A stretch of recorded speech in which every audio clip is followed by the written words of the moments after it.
મનુષ્ય દેહે કરીને અશક્ય એવી કઠિન તપસ્યા કરી અને હિંસક પ્રાણીઓની વચ્ચે એકલા અટુલા ગાઢ જંગલોમાં વિચર્યા અને 12,000 કિલોમીટર ખુલ્લા પગે ચાલતા ચાલતા યાત્રા કરી શ્રી નીલકંઠ વર્ણી રામેશ્વર થઈને ગુજરાતના લોજ ગામે આવી પહોંચ્યા. એ પ્રસંગનું વર્ણન સાંભળીએ કીર્તનોની પંક્તિ દ્વારા. લોચની વાવ ઉપર અવતારી આવી બેઠા બટુક બ્રહ્મચારી. લોજની વાવ નારી નગરની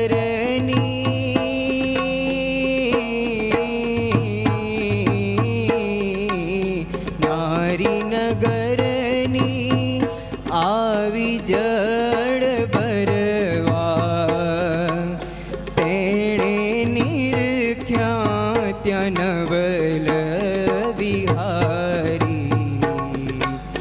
લોજની વાવ દુર્બળ દેહ દેખી દયા ઉપજી નાથજી પ્રત્યે બોલી સહુનારી. લોજની વાવ બટુક તમે કિયે દેશ વસો છો.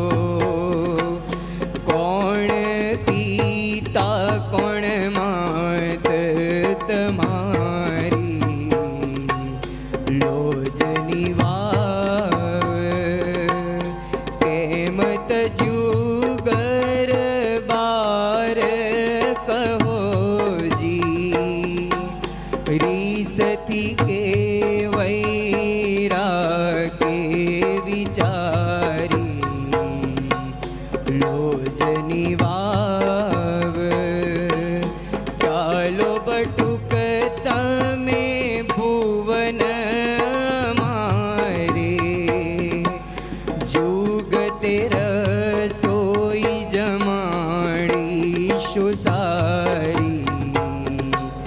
લોજની વાવ સૂરજ છો કે સદા શિવ છો.